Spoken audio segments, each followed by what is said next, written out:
नमस्कार, वंदे मातरम।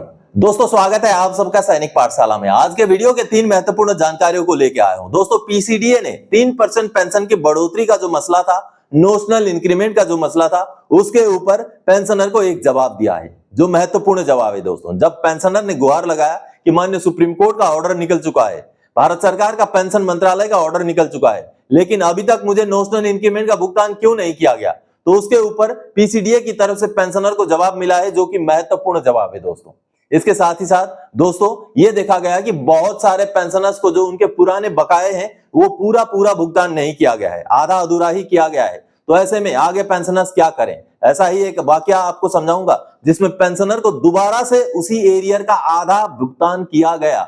जी हां, पहले कर दिया गया था, लेकिन पेंशनर जागरूक रहे, सैनिक पाठशाला के साथ जुड़े रहे, जिसके बाद उनको बचा हुआ आधा एरियर का भुगतान अभी हो गया है जुलाई के महीने में। इसके बारे में भी आगे आपको जानकारी दूंगा। दोस्तों, इसके साथ ही साथ डीएससी के पेंशनर्स का भी अब एमएसईपी लागू करके पीपीओ जनरेट होने शुरू हो गए हैं, केवल और केवल सैनिक पाठशाला के साथ जुड़े रहने की वजह से। चलिए, इसके बारे में भी आगे आज के इस वीडियो में जानकारी दूंगा। तो चलिए आगे बढ़ेंगे इन्हीं 3 विषयों को लेके। आगे बढ़ने से पहले हमेशा की तरह मेरा आप सबसे आग्रह है, अभी भी बहुत सारे व्यूअर्स हैं, जैसे आप सामने आंकड़े देख पा रहे हैं, जो चैनल को सब्सक्राइब किए बगैर ही चैनल के वीडियोस देख रहे हैं। मैं उनको सभी को नहीं बोल रहा हूं जो ऑलरेडी चैनल को सब्सक्राइब कर चुके हैं, मैं उनको बोल रहा हूं जो चैनल को सब्सक्राइब किए बगैर ही वीडियोस देख रहे हैं, सोच रहे हैं कि हो सकता है चैनल को सब्सक्राइब करने से पैसे कट जाएंगे, या कभी कभी आज करूंगा कल करूंगा करके भी शायद हो सकता है रह गया हो। लेकिन उनके लिए मेरी गुजारिश है कि आगे आने वाले समय में अगर सैनिक पाठशाला के महत्वपूर्ण जानकारियों से आपको महरूम ना रहना है, तो फटाफट से चैनल को सब्सक्राइब कर लीजिए और चैनल के साथ जुड़ जाइए दोस्तों, और आगे वीडियो को देखना कंटिन्यू रखें। चलिए अब आगे बढ़ते हैं आज के वीडियो की जानकारियों की ओर। सबसे पहले, फैमिली पेंशनर्स को पहले दिया आधा एरियर, अब जागरूकता से जब कार्रवाई हुई तो जुलाई के महीने में आया 27,612 का एरियर खाते में। जी हां दोस्तों, ऐसा देखा गया है कि खास करके फैमिली पेंशनर के केस में ऐसे हैं कि उनको आधा अधूरा ही एरियर दिया गया है, चाहे वो ओआरओपी का एरियर हो, चाहे वो 568 सर्कुलर का ही एरियर क्यों ना हो। ये सामने आप जो आंकड़े देख पा रहे हैं, ये एक नॉन पेमेंट सर्टिफिकेट है जो दिसंबर 2024 को ही जारी कर दिया गया था, जिसमें कुछ कैलकुलेशन सीट वगैरह भी लगा करके ये बताया गया कि पेंशनर को कुछ एरियर में गड़बड़ी हुई थी, इस वजह से ये non payment certificate calculation seat दोबारा से बैंक ने जारी किया था। इसके बाद भी जब स्पर्श ने भुगतान नहीं किया तो पेंशनर को आरटीआई डालना पड़ा। पेंशनर के बच्चे ने जब आरटीआई डाला तो आरटीआई का जवाब भी उनको मिला, जैसे आप सामने देख पा रहे हैं। इस आरटीआई का जवाब में बैंक ने पूरा डिटेल्स भेज दिया कि उनको कितना पेंशन कब दिया गया। अब इसके हिसाब से जब उनका डिफरेंस का अमाउंट निकल गया, उनको 568 का सर्कुलर आधा ही दिया गया, ऐसा सामने आता है। उसके बाद इस आरटीआई के बेस पर जब पीसीडीए द्वारा भुगतान किया जाता है तो 27,000 से भी ज्यादा की जो एरियर का बचा हुआ एरियर का भुगतान कर दिया जाता है अभी जुलाई के महीने में। या आप भुगतान का जो है नोट देखिए, ये भुगतान वाला मैसेज है। उसके साथ ही साथ दोस्तों पेंशन स्लिप भी जुलाई महीने का, ये आप देखिए, पेंशन स्लिप भी जनरेट हो गया, उनको पेमेंट हो गया। तो पेंशनर के बच्चे ने जो वीडियो क्लिप भेजा है उसको सुन लीजिए। जय हिंद सर, मैं फैमिली पेंशनर मामूनी देवी जी का बेटा बात कर रहा हूँ। पिछले साल आपने जो 568 सर्कुलर के ऊपर आपने जो वीडियोस बनाए थे तो उसको हमने देखा, फिर हमने आपसे गाइडलाइन लेके उसको हमने हमारे मम्मी जी का भी चेक किया, तो मम्मी के अकाउंट में भी बहुत प्रॉब्लम था। तो आपने जैसे सिखाया, आपने जैसे गाइड किया, वैसे ही हमने भी कार्रवाई किया। तो इस साल 2 जुलाई को मम्मी जी का जो 568 का जो एरियर है वो मम्मी जी को मिल चुका है। तो हम हमारे सभी परिवार की तरफ से आपको हार्दिक शुक्रिया अदा और थैंक यू। ये सैनिक पाठशाला के गाइडलाइन से हमें जितना पुराना एरियर था वो हमें अभी तक मिल चुका है। तो आप सबने देखा दोस्तों, बहुत सारे ऐसे पेंशनर्स आज भी हैं जिनको एरियर आधा अधूरा ही मिला है। वो अगर कार्रवाई करें, आगे बढ़े, तो उनको बचा हुआ एरियर मिल सकता है। चलिए अब आगे बढ़ते हैं अगली जानकारी की ओर। जुलाई 8 को पीसीडीए ने कुछ पेंशनर्स के पीपीओ निकाले, अब इनको भी एमएसईपी के साथ भुगतान शुरू किया। Good news. जी हां दोस्तों, ये डीएससी के पेंशनर के मामले हैं। बहुत सारे डीएससी के पेंशनर्स को एमएसईपी लागू है लेकिन नहीं मिला है। दोस्तों, डीएससी में एमएसईपी को 1 जनवरी 2016 से लागू किया गया, उसके बावजूद भी बहुत सारे ऐसे पेंशनर्स हैं 2016 के बाद के रिटायरी जो बगैर एमएसईपी के रिटायर हुए हैं। उनमें से कुछ पेंशनर सैनिक पाठशाला के साथ जुड़ते हैं और उनका होता है अब पीपीओ रिवाइज। पीपीओ रिवाइज होकर के हवलदार रैंक का उनको पेंशन लागू कर दिया गया। आप भी अगर डीएससी के पेंशनर हैं, 2016 के बाद के रिटायरी हैं, आपको भी अगर एमएससीपी लागू है और नहीं मिला है तो कैसे आगे बढ़ना है वो आपको सैनिक पाठशाला गाइड करेगा। अगर आपके पास मेरा व्हाट्सएप नंबर नहीं है तो चैनल को ज्वाइन कीजिए, आपको व्हाट्सएप नंबर मिलेगा, फिर आप मुझसे संपर्क कीजिए। चलिए, जो डॉक्यूमेंट इन पेंशनर के जारी किए गए हैं, पीपीओ जारी किए गए, उनको देख लेते हैं। दोस्तों, ये जो पीपीओ आप देख पा रहे हैं, ये कोरिजेंडम पीपीओ स्पर्श द्वारा जारी किया गया। ये एक डीएससी के नायक रैंक के पेंशनर का पीपीओ है, जनवरी 2017 के रिटायरी हैं। दोस्तों, डीएससी के पेंशनर्स को 1 जनवरी 2016 के बाद ही एमएससीपी ग्रांट किया गया, यानी कि 7वें पे कमीशन के बाद।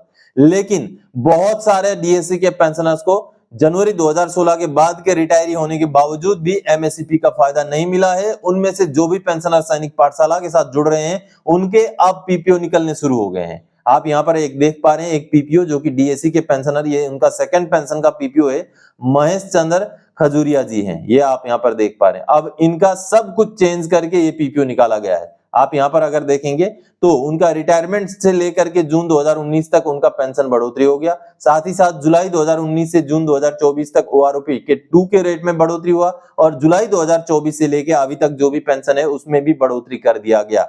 यहाँ पर आप कोरिजेंडम डिटेल्स में आप देखेंगे, हर चीज को बढ़ा करके उनका जो है ये पीपीओ निकाला गया और कम्यूटेशन और जो ग्रेचुइटी का अमाउंट है उसको भी बढ़ाया गया है। दोस्तों, अब देखिए, उनका पहले उनको एमएससीपी लागू नहीं था, ये नो एमएससीपी था, अभी एमएससीपी हवलदार ग्रेड का ग्रांट किया गया है। ये देखिए 8 जुलाई 2025 का ये पीपीओ है। तो बहुत सारे पेंशनर्स जो डीएससी के पेंशनर्स हैं, जो सैनिक पाठशाला के साथ जुड़े हुए थे, जो निरंतर अपनी लड़ाई आगे जारी रख रहे थे, उनका अब फल निकलना शुरू हो गया है। उनको अब उनके मेहनत का जो रिजल्ट है वो निकलना शुरू हो गया है। सैनिक पाठशाला के साथ जुड़ने के बाद अब इन पेंशनर को भी, डीएससी के पेंशनर को भी एमएससीपी का फायदा मिलना शुरू हुआ है। अब दूसरे एक पेंशनर का पीपीओ देखिए, ये भी जो है डीएससी के ही पेंशनर हैं। ये देखिए टिकेन नारजारी जी हैं, जो कि 19 साल सर्विस करके रिटायर हुए थे। अब इनको भी एमएससीपी नहीं मिला था, डीएससी के पेंशनर थे ये भी। देखिए जून 2022 के रिटायरी थे। अब इनका भी एमएससीपी ग्रांट करके ये पीपीओ 7 जुलाई को निकाला गया है। यहाँ पर आप देखेंगे, ये देखिए 7 जुलाई को उनका ग्रेचुइटी, कम्यूटेशन, हर अमाउंट में बढ़ोतरी करते हुए, पहले नायक ग्रेड का एमएससीपी था, उसके बाद अब हवलदार ग्रेड का एमएससीपी ग्रांट करके उनको, ये देखिए 7 जुलाई 2025 का ये पीपीओ है। तो कहीं ना कहीं अब डीएससी के पेंशनर्स को भी एमएससीपी ग्रांट होकर के उनके बकाये मिलने शुरू हो जाएंगे। दोस्तों, तो आप भी अगर डीएससी के पेंशनर हैं, सेकंड पेंशन लेते हैं, 2016 के बाद के रिटायरी हैं, आपको एमएससीपी नहीं मिला हुआ है, तो आप संपर्क कर सकते हैं सैनिक पाठशाला के साथ। आपके पास व्हाट्सएप नंबर है तो मुझे मैसेज कीजिए, अगर व्हाट्सएप नंबर नहीं है तो चैनल को ज्वाइन कीजिए, आपको व्हाट्सएप नंबर मिलेगा, फिर आप मुझसे कांटेक्ट कीजिए। मैं आपको प्रॉपर गाइड करूंगा किस तरीके से आपको आपका एमएससीपी के लिए आगे बढ़ना है। दोस्तों, ex Naik Mahesh Chandra from DSC. मैं 2017 जनवरी को पेंशन आया था। 1 फरवरी से मैं एसओएस था। जब मुझे पता चला कि डीएससी वालों को भी एमएससीपी लागू है, तो मैंने सैनिक पाठशाला के वीडियोस देखने शुरू किए थे। और ये वीडियोस देखते देखते जब मुझे ये पता चला कि डीएससी वालों को भी एमएससीपी लागू है, तब मैं सैनिक पाठशाला के ज़रिए कार्रवाई की, जिसमें मैंने जैसे जैसे मुझे बताया गया सीपी ग्राम में कंप्लेंट डाली, जिसका नतीजा ये हुआ कि आज 8 जुलाई को मेरा कोरिजेंडम पीपीओ नया निकल के आया है और एमएससीपी हवलदार ग्रेड में मिला है। पीपीओ जनरेट हो गए हैं, ग्रेचुइटी में, कम्यूटेशन में भी बढ़ोतरी कर दी गई है। अब उनको आगे आने वाले कुछ ही दिनों के अंदर ये पूरे बढ़ोतरी का एरियर का भुगतान हो जाएगा। चलिए आगे बढ़ते हैं अगली जानकारी की ओर। नोशनल इंक्रीमेंट 3% पेंशन बढ़ोतरी पर पीसीडीए का आया जवाब, कब तक होगा भुगतान, कितनों को मिलेगा एरियर, देखें स्थिति क्या है। जी हां दोस्तों, जैसे आप सबको पता है, माननीय सुप्रीम कोर्ट से ऑर्डर आ चुका है, पेंशन मंत्रालय का भी ऑर्डर निकल चुका है, लेकिन ऐसे में भी जब भुगतान नहीं हो रहा है तो पेंशनर्स ग्रीवेंस डाल रहे हैं। तो इसके ऊपर पीसीडीए का जवाब आया है, महत्वपूर्ण जवाब है। चलिए मैं आपको ग्रीवेंस का पूरा स्टेटस और पीसीडीए का जो जवाब आया है उसको दिखाता हूं।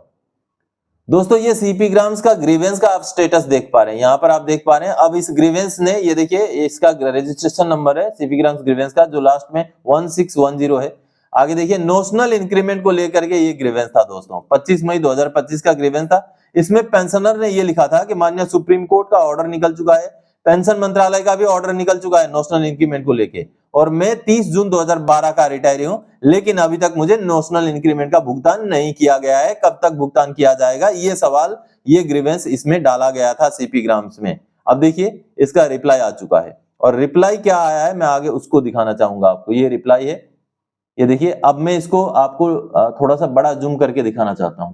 ये देखिए दोस्तों, पीसीडीए की तरफ से ये रिप्लाई दिया गया है। नोशनल इंक्रीमेंट को लेकर के पीसीडीए ने ये रिप्लाई दिया है 4 जुलाई 2025 को। आप ग्रीवेंस का रजिस्ट्रेशन नंबर देखिए, वही रजिस्ट्रेशन नंबर है, वही उनका डेट है, और उन पेंशनर को जो ग्रीवेंस का रिप्लाई दिया गया आप देखिए, this office is in receipt of grievance on CPGRAM portal bearing registration number cited above regarding notional increment. उन्होंने बोला है कि हमें आपका ग्रीवेंस मिला है। अब उसका जवाब क्या दिया है उन्होंने, in this connection PAOR JACLI has intimated that such cases are under consideration at appropriate level to work out the modalities for granting additional increment for pension purpose only। यानी कि PAOR ने PCDA को यह जानकारी दी है कि इसके ऊपर काम किया जा रहा है, किस तरीके से भुगतान हो नोशनल इंक्रीमेंट का, एक इंक्रीमेंट का, एडिशनल इंक्रीमेंट का फायदा किस तरीके से केवल पेंशन में दिया जाए, उसको लेकर के ऑलरेडी काम किया जा रहा है। ये जानकारी PAOR द्वारा PCDA को दी गई, और PCDA ने अभी पेंशनर को ये जानकारी दी।